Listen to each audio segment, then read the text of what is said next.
a poolless process and how it works. This is one in a series of more than 10 webinars on multi-column chromatography for applications in the production of protein therapies. Check out the complete series at biowebinar.com. We understand that you have limited time and came here to hear the content, so only a few housekeeping notes and we'll commence immediately with the presentation. Today's seminar is approximately 20 minutes long, leaving plenty of time to answer any questions you may have. Feel free to submit the questions at any time during the presentation using the Q&A box found in the lower part of your screen. Your questions will not be seen by others, only by the moderator. We'll tell you how to obtain a recording of this presentation at the end of the webinar. Now, this presentation is focused on a unique function within the YMC twin column chromatography system. While the base system has patented features for use in the continuous capture step of two-step polishing chromatography, today's speaker will present this exceptional process arrangement and give examples of different approaches. This is only one process functionality of many incorporated in this platform. So we invite you to explore our other webinars that cover topics such as single-use interface, automation, reports, case studies, and deeper dives on the capture and buffer and line dilution functionalities. These are 10 to 20-minute presentations by subject matter experts and available on biowebinar.com. Today's presentation will cover just a brief overview of the twin column system as a reminder of the functionality. We'll talk more about the multifunctionality of the twin column platform, and then our speaker will go into depth on the sequential polishing or the integrated poolless batch and how it works. Today's presenter is standing in for the scheduled Dr. Kathleen Milbacher, who's under the weather. So this is her colleague, Thomas Mueller-Spath, who holds the position of Chief Technology Officer at YMC Chromacon based in Zurich, Switzerland. Thomas is the inventor of more than 10 patents and has authored and co-authored more than 30 scientific articles and book chapters on continuous chromatography for biopharmaceuticals. Thomas frequently presents at international conferences as speaker and also co-chairs workshops on continuous chromatography. Please welcome Thomas Mueller-Spath. Thomas?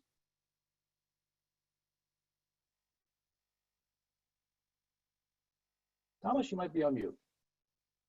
Sorry. No, can you hear me now? Very well. Can you hear me now? Yep.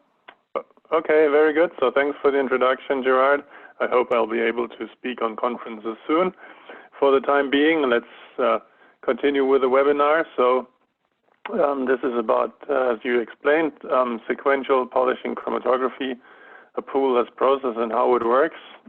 So I'd like to introduce a little bit the situation and clarify some of the nomenclature. So when we talk about orthogonal batch processes, we mean that we want to have two different functionalities in our setup. So in the downstream process, for example, we can have protein A chromatography and cation exchange chromatography as shown in these two chromatograms.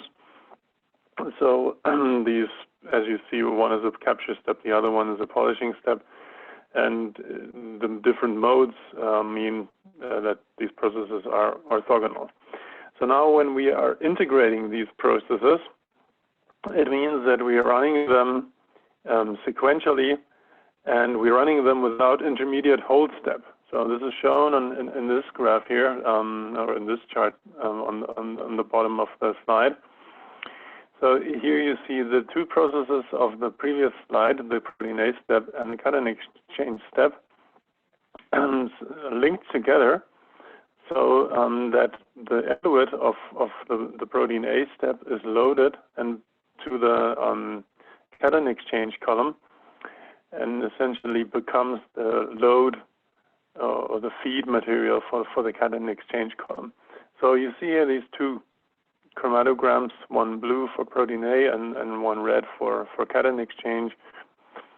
And you see actually two cycles of this whole operation. So we have two product dilution exchange column. The material is eluted using a linear gradient. And you can see here in gray, that's the conductivity of the second column that has the cation exchange material inside. So, and what you can see here now is basically there's no intermediate hold, there's no pool, there's no product pool of the protein A. So That's what we call poolless. And another thing that you can, or another feature that you can see in this process is that things are going on in parallel. So actually, while the protein A step, or the cation exchange step, sorry, is eluting with a linear gradient here, you can see at the same time the protein A column is actually cleaned and re-equilibrated. So you see a little bit of noise in the UV signal. That's from cleaning and re-equilibration. And then while the protein A step is loaded here, that's the blue graph, or the blue chromatogram here. So that those are the impurities breaking through from the protein A step while it's being loaded. While that is happening, the cation exchange column is actually cleaned and re-equilibrated. And you can also follow that in the connectivity. So those are the strip and cleaning steps here that are run. You can see that in the gray signal, and you can also see some things are going on in parallel. Things are being parallelized. This means that we have very good use of the time that these two columns spend in the process. And again, this can be run also in a cyclic manner, so that we get one product dilution after the other from the cation exchanger, and of course also from the protein A. So again, this is the poolless concept of having no intermediate hold steps. Now, this concept requires some provisions or some features of the equipment also, and this is what I would like to show on this slide. And then we actually have more information about this and more features presented in another webinar, which is following this webinar at actually 11 a.m. or 5 p.m. Europe time. So this will be presented by my colleague Wayne. Generally, we want a system to be capable of abilities that equipment should have or be capable of, as buffer inline dilution, single column batch chromatography, or alternating batch chromatography. So if we're talking about sequential orthogonal polishing with two different resins, like in this case shown here, cation exchange and of the same type, just switching over from one to the other. And also this equipment should also be capable of running a continuous chromatography process like capture SMB, which has been shown and introduced in another webinar. Also, inline dilution is, of course, a feature which is very beneficial, as it saves a lot of floor space for buffer preparation. Okay, again, focus of this presentation is on sequential orthogonal polishing. This is a short picture of what a skid looks like that includes all these features here. Again, my colleague Wayne will elaborate more on this type of equipment. Now, sequential orthogonal polishing means that we want to be also able to operate the polishing in different modes. So one mode would be flow through. So we want to operate the two steps both in flow through mode. Then a second option would be bind elute and flow through. Then we also want to be able to operate different modalities, so different formats, sorry. So packed bed and membrane absorber, for example. Of course, we also want to be able to run not only bind elute and flow through, but also flow through and bind elute in the exchange and an exchange. We want to be able to run hydrophobic interactions or all types of resins. I mean, in the end, what we put in the columns is not so important. Everything can be operated here. Then a single column should be also possible, of course. Inline dilution between two steps should also be possible, and I mentioned that in the first introductory slide that there is inline dilution between the two steps.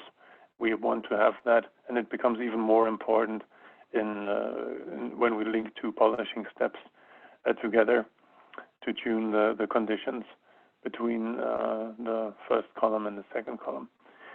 So that should also be available in the equipment that we are running. And yeah, again, my colleague Wayne will explain more about this in the later presentation. Okay, good. So let's have a look at how the process actually, how the processes work now in detail. So take the first case, bind, dilute, and flow through in series. The first column now here is interconnected with the second column. Now columns are sanitized, and so this is part of the cleaning, charged with new ions. So now we have an equilibration on the first column and equilibration on the second column, a load on the first column now with starting material. So this is bind dilute, right? So after the material has been bound, we wash this column, and then we wash it maybe with a second buffer, and then we elute it so that this material is reabsorbed in the second column. So again, the setup has now the interconnection between the two columns, and on its way to the second column, modifier can be added so that it reabsorbs in the second column. Then this column is eluted, and yeah, so the process is complete. We have stripping, sanitization, and then in principle the process could start again, or the columns can be stored. So let's watch this movie again. It was a bit fast, but for a second time we can rehearse this. So again, the equipment can have an interconnection between the two columns, and modifier can be added before the material enters the second column. So charge of the two columns, equilibration, then load of the first column. Second column now can continue to be equilibrated during that period of time. Wash of the first column with the first buffer, wash with the second buffer, and then in the next step, the interconnection between the two columns, an elution from the first into the second column.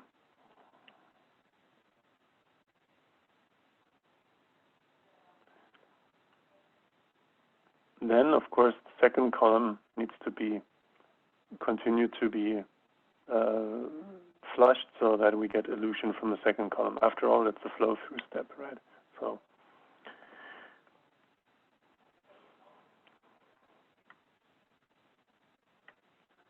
okay. So moving on to the next process. So this was bind, dilute, and flow-through. Next, one other option is to have flow-through. And of course, we can also have two columns of different size or different format. One of them can be a membrane adsorber. Again, the two columns can be interconnected if desired. Process starts with sanitization and with charge, so which is like an equilibration step. Then again, the two columns are equilibrated. The first column is loaded, and after the load, the material needs to be chased out of this first column, and so it's directly continue to be loaded. And afterwards, it's chased out of the first column with an interconnection to the second column. Then the chase is continued, and this can also happen with inline dilution. Then chase is continued on the second column only, and both columns now are devoid of product and cleaned, sanitized, and stored. So again, instead of doing the store here, you can imagine that this process could also be run again, so to start over and to run it. Okay, then the third option I would like to show, it looks similar, but now we don't have flow-through, but we have flow-through, bind, and elute. So the first column is a flow-through column, the second one is a bind, elute column. So again, the initial steps are the same, sanitization and charge, then equilibration, then load of the first column, and then as the material is breaking through, there's an interconnection to the second column, and the load is continued onto the second column.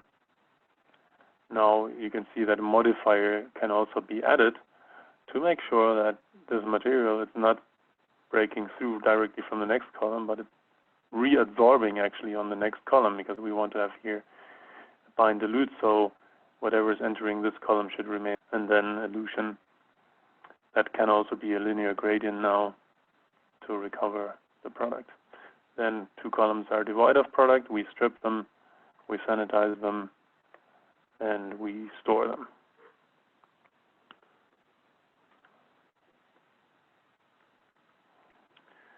Okay, so now you've seen three of these possible permutations, and again we can have columns or membranes as shown here, different column formats and different sizes.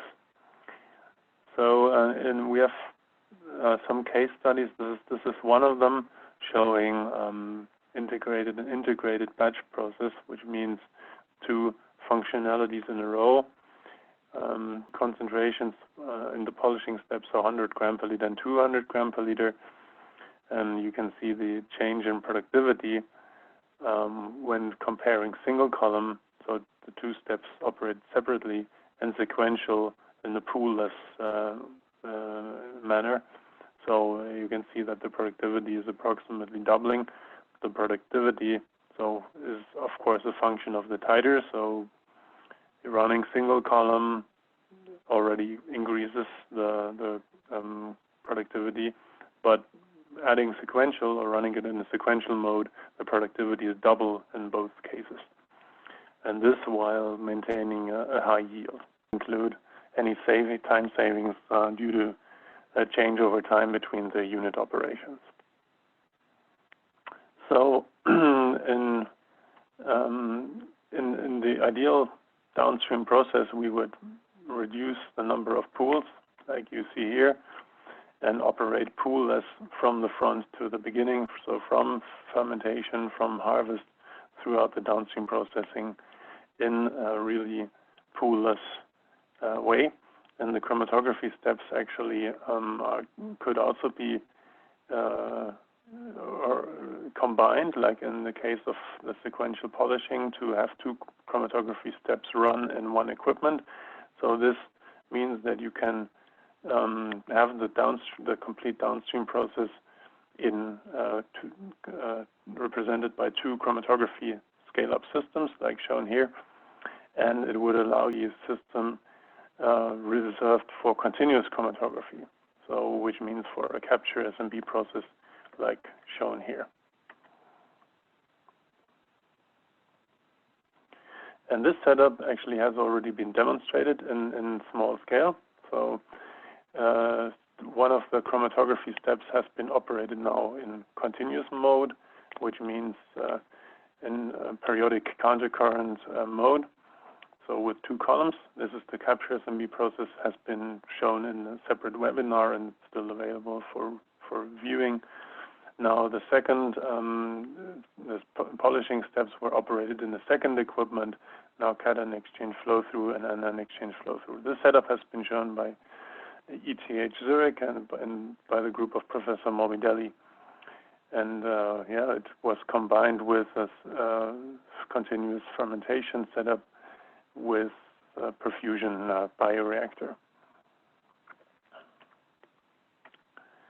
Also some challenges with regard to control were resolved. So control obviously is a very important factor in this setup. So it means that the flow rates need to be matched. So we have balances here that make sure that whatever goes into this downstream process or into this surge tank here also goes into the downstream process, and that the flow rates are matched between the two systems. So for this, control is very important, and for product quality control, also at line HPLC is useful to have that integrated.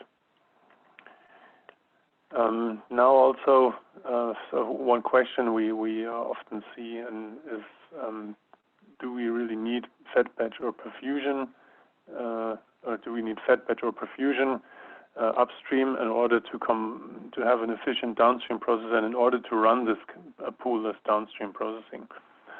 And the answer is no. It's the integrated processing with the poolless orthogonal downstream can be operated both with Fatbatch and perfusion culture, and there are companies which prefer either this and other companies that prefer Fatbatch operation.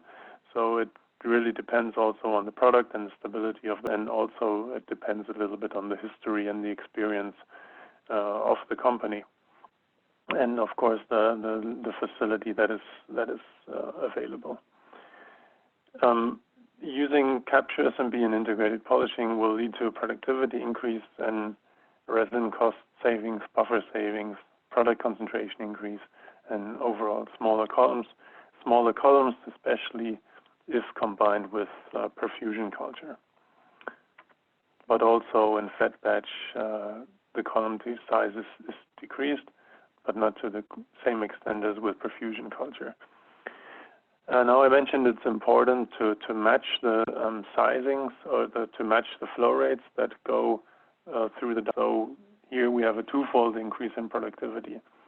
So you see that these productivities in the polishing and the capture step match very well.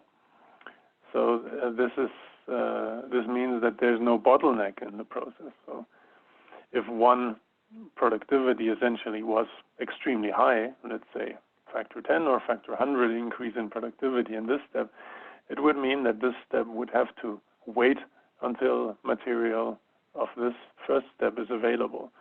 So actually having similar productivities in these two, let's say, separate skids is very good. So, and we can see that it's well within reach of typical operations, and especially by use of continuous chromatography in the capture step, you kind of match the increased productivity that you are getting through integrated poolless polishing. Just doing this would, just doing integrated poolless polishing would lead to some kind of bottleneck potentially on the upstream, further upstream, which means in the capture step. Okay, so all the systems and hardware is available for to perform these unit operations. On the chromatography side, we have different scales of equipment. So we have the Contichrom Cube equipment that you've seen on the slides about the setup at ETH Zurich. And then there's Contichrom TWIN 100 and 1000 equipment for capture SMP, and also equipment for the sequential polishing that includes also numerous options, for example, buffer inline dilution. So with this, again, I'd like to advertise also the talk of my colleague Wayne about the equipment at 11 a.m. So on the next hour, and I'd like to thank you for your attention, and I will be available for Q&A after some concluding remarks by Gerard. Thank you, Thomas. That was an excellent presentation. I really appreciated the animations. Really gave me some insights on how the sequential polishing works in different modes. Audience, please continue to submit your questions. We've got some really good questions. We do have a few minutes to answer those. Any that we don't get to, we will respond to you in an FAQ type of format in writing. You can submit your questions using the Q&A box located at the lower part of your screen. For your information, you will receive an email from us in about 2 days with a link to the recorded session, as well as documents with further information on this topic. Please pass those along to your colleagues who were not fortunate enough to attend Thomas's presentation today. Today's presentation was sponsored by YMC Corporation. You may know YMC as a chromatography pioneer in chromatography, producing bench and prep scale HPLC and LPLC systems, packing resin for both large and small molecule, and analytical and prep scale columns since 1980. YMC is a global company with manufacturing and offices in over 10 countries. Just a reminder, as Thomas had alluded to, there are other aspects of this topic which are covered in a series of webinars, and all of these and more are available at biowebinar.com. Just use the search term YMC. Okay, so let's bring Thomas back in for the questions that have been submitted. And again, thank you. I think probably more questions than we may have time for, but let's take a few minutes and start off with a question from, let's see, can the collection and transfer from the first to second column be based on UV? Yes, so this is definitely possible. So this is, I think this refers to some type of collection by threshold. And yeah, it is possible to do a collection by threshold.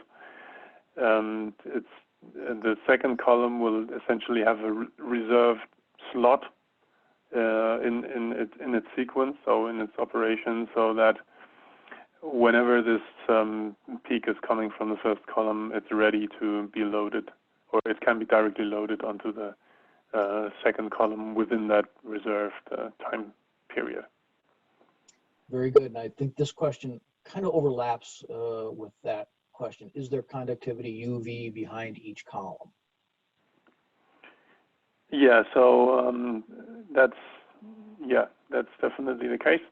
So in the twin column equipment, there's a UV and conductivity monitor behind each column, and there can be also additional monitors of pH and conductivity located at other positions to monitor, for example, the inflow to the second column after the inline dilution. And this questioner says, you mentioned inline dilution. How do you determine the inline dilution flow rate? Yeah, so there's basically two ways of doing it. So very commonly what is done is titration experiments. So based on conductivity and pH requirements that should enter into the second column, titration experiments are performed with the elutes or the flow through of from the first column, so that the resulting stream has the desired composition. Now that leads to another question, basically. So the flow rate that enters the second column should obviously not exceed the specifications of the second column. So which means that flow rates must be balanced, and it's either the elute or the elution flow rate from the first column need to be adjusted, so that together with the inline dilution, the flow rate needs to be sized accordingly to a larger size. Very good. Question, is the feedback? Yeah, so we're doing some flow monitoring. So the process control is done with predefined flow streams, pH and conductivity